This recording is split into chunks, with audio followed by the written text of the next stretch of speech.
Behind the Martinez fishing shacks, there is only one idiot doom spiral. This is his episode.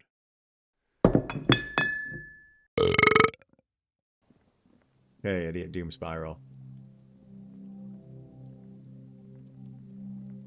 Tequila Sunset. Why do you keep losing all your stuff? Good fucking question, Tequila.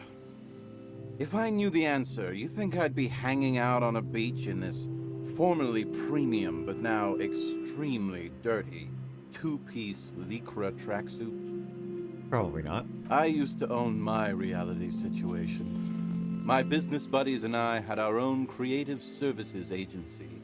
I had a nice apartment, an even nicer piece of ass. But somehow it all got away from me. Now I can't hang on to anything. Just last week I stole this nice new jacket, but then I lost it too. The only things I haven't lost are these two drunks. Oh, I think we might have his jacket. You of all people should empathize with this. Perhaps this lost jacket is something you could help with? Potentially. What's this about a lost jacket? Tequila, it's a verifiable tragedy. It was practically brand new.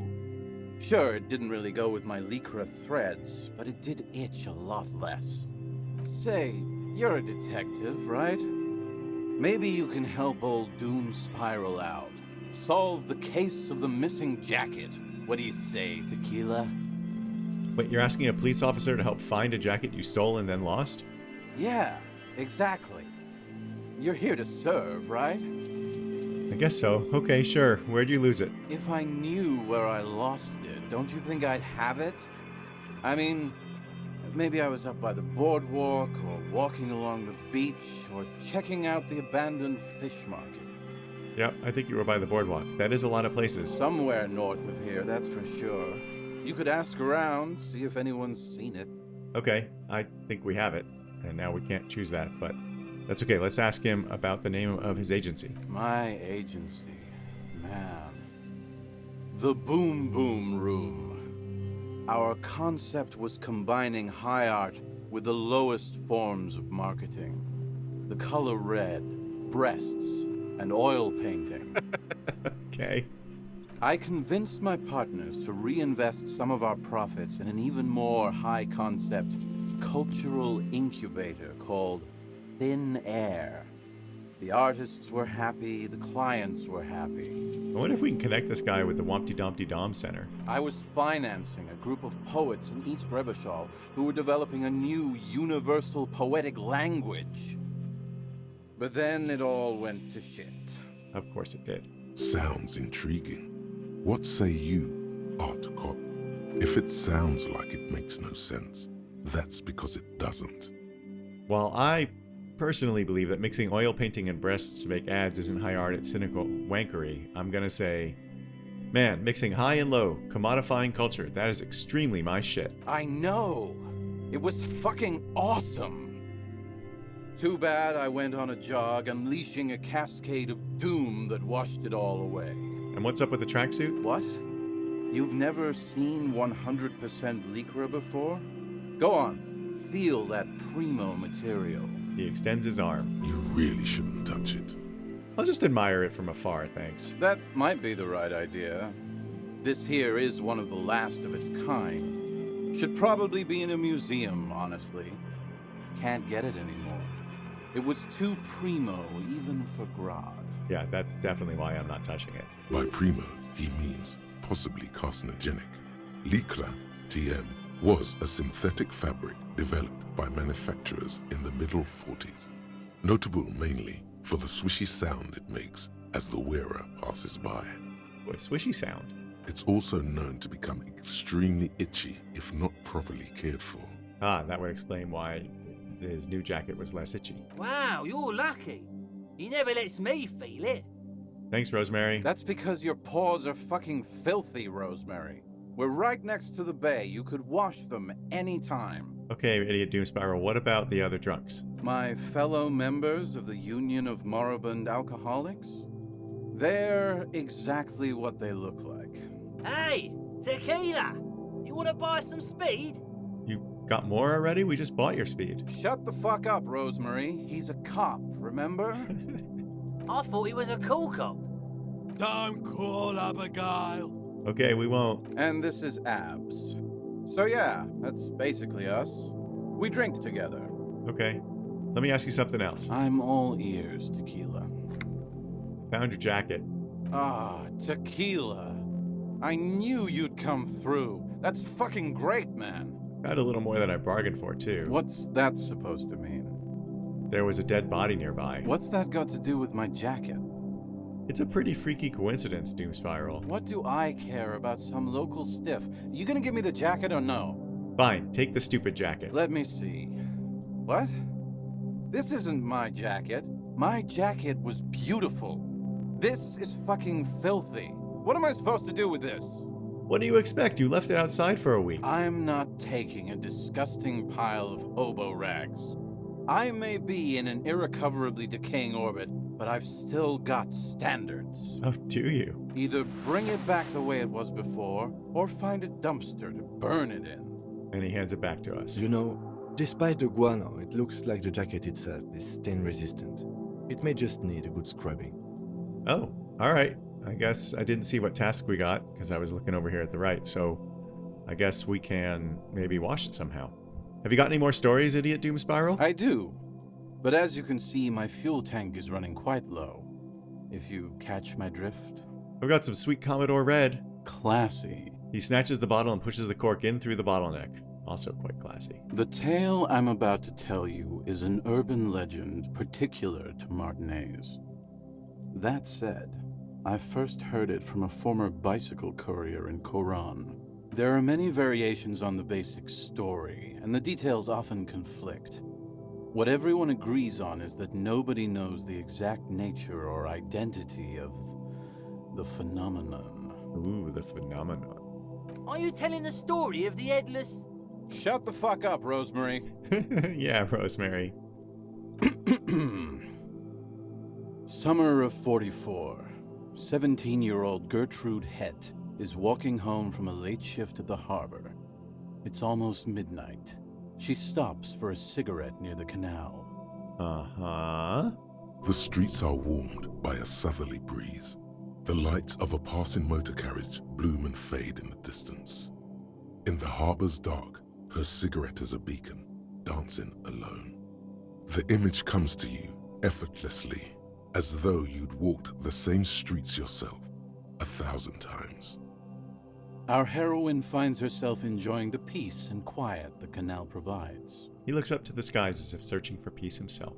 What she doesn't know is that her peace is about to be shattered.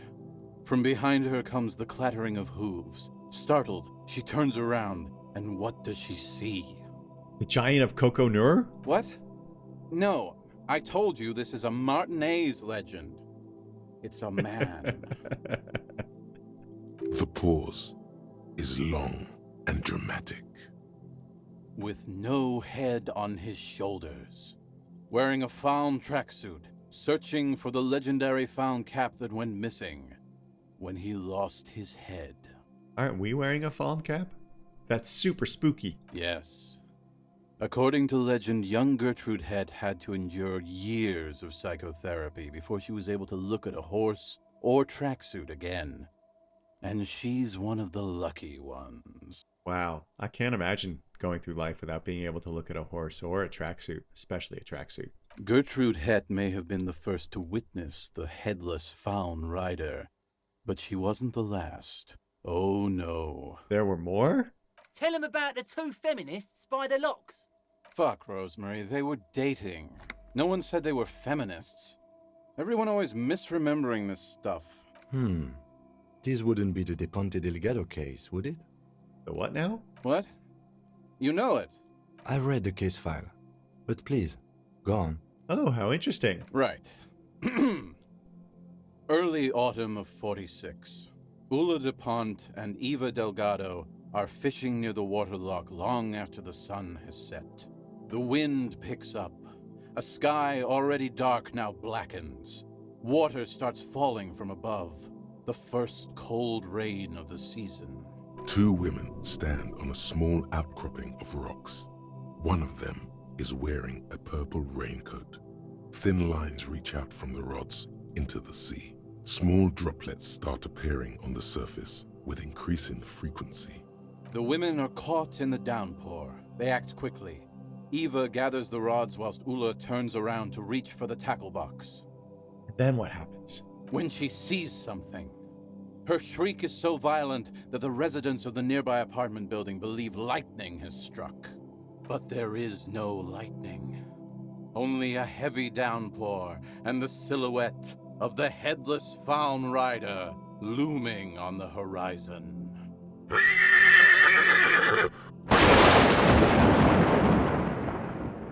Ula makes a run for the shore, but Eva slips on a wet rock and disappears into the cold, cold canal with Oh, no very way. sound. No way. Her body is never recovered. What did the case file say, Kim? Naturally, Ula De Ponte became the prime suspect in the disappearance of Eva Delgado.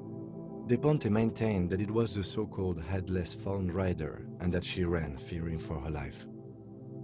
During the investigation, it became apparent that there was a love triangle, the third party being some small-time businessman.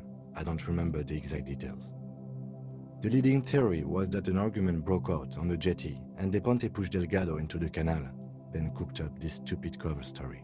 I bet he's the small-time businessman. Was she arrested? No, she committed suicide before she could be taken into custody. They found her in the bathroom with a rifle, her face slowly peeling off the ceiling. Ooh, that's nasty. That's unnecessarily graphic. Not a pretty scene. No, not at all. Man, that's some grisly detail. Oh well. Here's to another case closed. Maybe I should have asked him what happened to her. Anyway, that's the story of the Headless FALN rider. Pretty crazy, huh? Oh, look, we can say we've got an even crazier story. Who was the Headless Rider before he died? Well, Tequila, that's part of the legend. No one knows for sure. There are a couple of possibilities, though.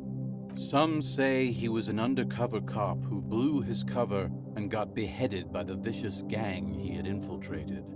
Now he rides, searching for his lost found cap, plotting revenge.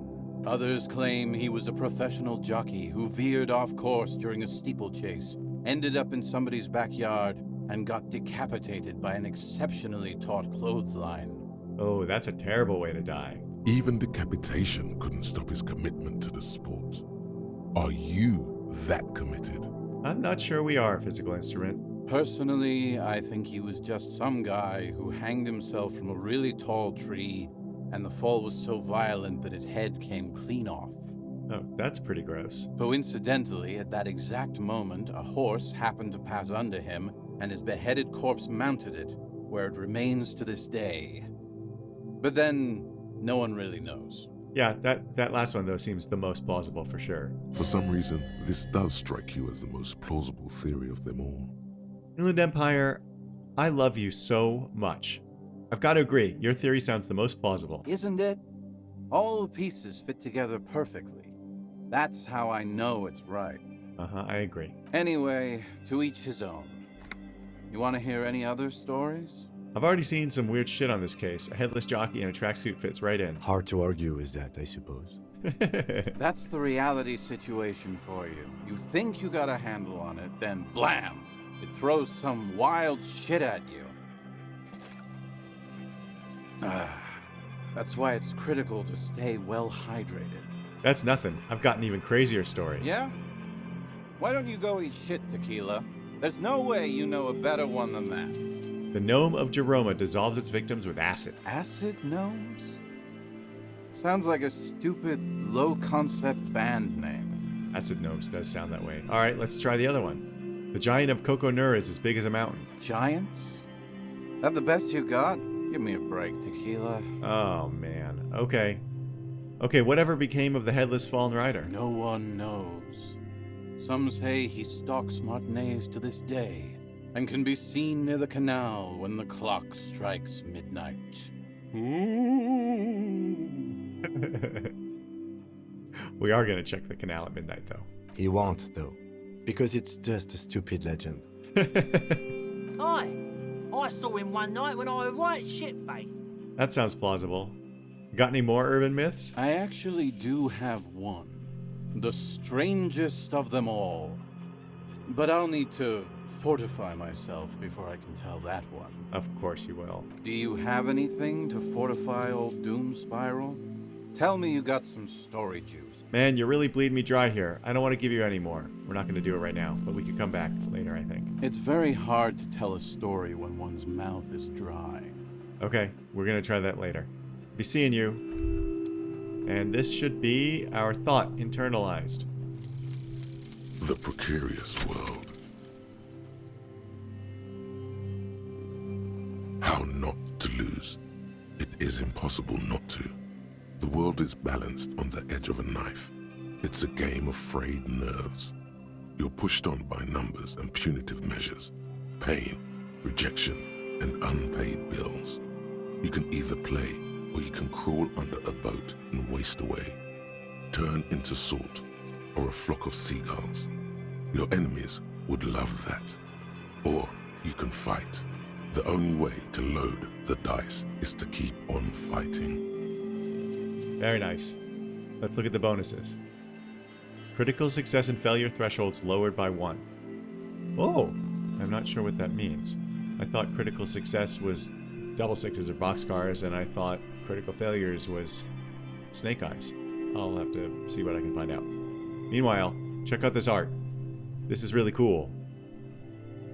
This weird disembodied hands covering the eyes on this screaming or crying face, wrapped in a towel. Look at this background stuff.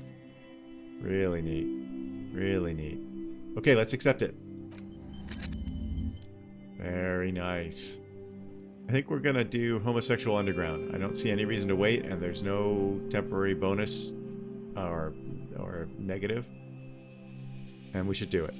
Because it's very clear we're hot for Martin Martinez. Okay, so 8 hours. We'll have it done today, I guess. Alright, let's go.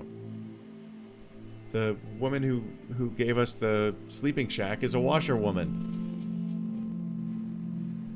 Here she is. Our tenant, the policeman. I hope the waves don't keep you up at night. What can I help you with? I found this jacket, but it's filthy. Could you wash it for me? I can wash it for you. But it's going to take about a half an hour. Think you can stay put for that long? I guess so. No, we must run around ceaselessly.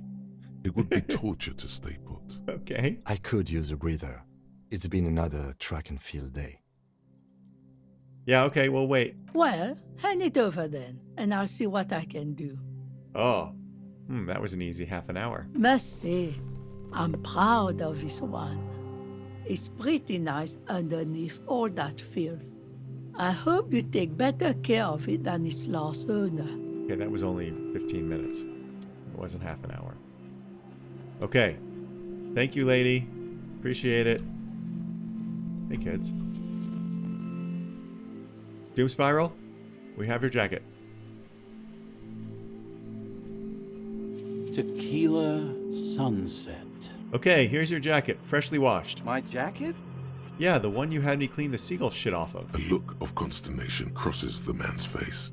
He looks at you, then at his bottle, then back at you. Oh my gosh. What the fuck are you talking about, Tequila? What the fuck are you talking about? Rosemary, what the fuck is Tequila talking about? Aye, that's the jacket you stole 2 weeks ago. From the kid who was making it with his gal on the beach. That's disgusting. I've never done anything like that in my life. You're both delusional. FALN. That's medium concept stuff. It becomes abundantly clear to you how this man managed to lose his keys, business, friends, and girlfriend. Yeah, it was already abundantly clear though. I'm calling it. It's neurological. Fuck it, you're lost. I'm keeping the jacket for myself. That shit is so medium concept, I wouldn't touch it with a stick. But yeah, okay. I'm sure it looks great on you. Yeah, I'm sure it does, even though I have no idea what it looks like. It's an okay jacket, if you're into that look.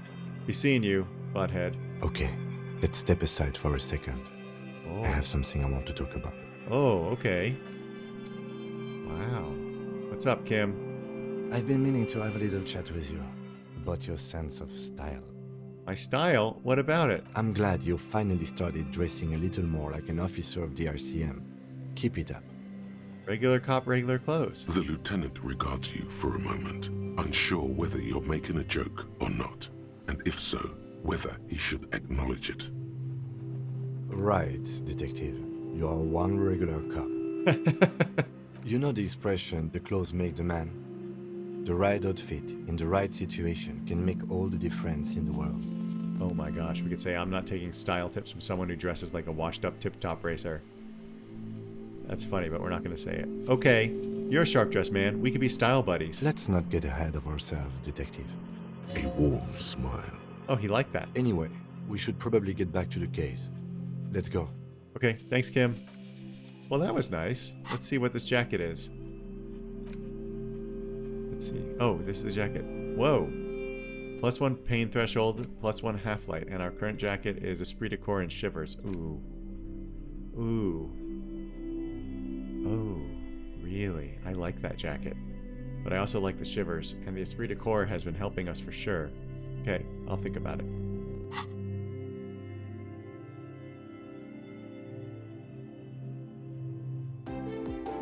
There is a video game to be made about Idiot Doom Spiral, but this isn't that game. Join me next time when we return to the Ballad of Officer Superstar. Thank you for being here and making it to the end. I appreciate your time. Please remember to spay or neuter your pets, but not both.